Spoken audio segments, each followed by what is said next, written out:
It's been so long since we've talked. I've been super busy. It's peak semester. All my projects are getting ready to get turned in, really ramping it up with school. Somehow I only have like a month left of school, which is crazy. And then also balancing all of that with my internship has been a lot, and it's been really fun and it's been a really great experience. But at the same time, it doesn't leave much room for anything else. But with that being said, I feel like now more than ever, I rely on having like a really strong morning routine to really get my day going. So I wanted to talk to you guys about like what I've been doing that really helps get me motivated in the morning. And some things are definitely easier for me. Like working out is very easy for me to implement into my routine and for me to get done no matter what point in the day. And the same with like homework. Like if I have homework, I'll get it done whether it's 8 a.m. or 10 p.m. But some other things that are more for me, like YouTube and editing, reading, and I've been trying to get into journaling, but those things that are more for me, it's kind of harder for me to like justify when I have a lot of stuff getting done, which is kind of hard. Like forcing myself to take time to do stuff for myself can be kind of hard. So I wanted to talk about what I've been reading. So I try to get it done first thing in the morning just because then it's out of the way and it really inspires me to like get my day going. The first thing I've been doing is journaling. I haven't really journaled that much. I bought like just this little skinny cute journal. I've never really journaled before, and that's like definitely harder for me to implement, and I try for it to be like very positive and kind of shape my day for what I want it to look like. So I'll do what am I thankful for and what do I want to accomplish this week and what am I looking forward to, and I feel like this helps me set my day with a very mindful tone, and a grateful attitude is so nice. And then I have two books that I've been reading, going back and forth between the two of them. The first one is Joan Didion's The Year of Magical Thinking. I'd seen this kind of everywhere, and obviously like I've been wanting to read Joan Didion for so long, and so this is the first one of her books that I've read, and I really do love it so far. I love her storytelling and her perspective. It is a bit of a heavier book centered around her daughter's illness and her husband passing, and so it is very heavy. It's a lot about grief. Yeah, it's a little bit hard for me to read. I was like reading it and like tearing up in the coffee shop, but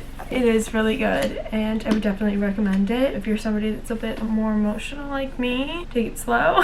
But other than that, I really love it and I love her writing so far. My second book is The Creative Act. This I saw recommended by several people. I thought it'd be good because I've been feeling a little stumped creatively, and this is really about looking at creativity from less of like a natural standpoint and more of like a practice where you can practice being creative and become better at being creative, looking at where the source of creativity is and how to foster it. And I really like that perspective because I think it's easy to tell yourself like, I'm just not a creative person, or I'm not as creative as other people. So I do like it. This is such a perfect example. Living life as an artist is a practice. You are either engaging in the practice or you're not. It makes no sense to say you're not good at it. We tend to think of the artist's work as the output. The real work of the artist is a way of being in the world. It's definitely more theoretical. It's very interesting though, and it's broken up into like 78 chapters I think, and it's like 400 pages, so definitely gonna take me a good amount of time to get through, but I've been reading through it and underlining what I think is important. So I have a little bit of all over the place. My like mindful practice and then my sad but really good book. I think that like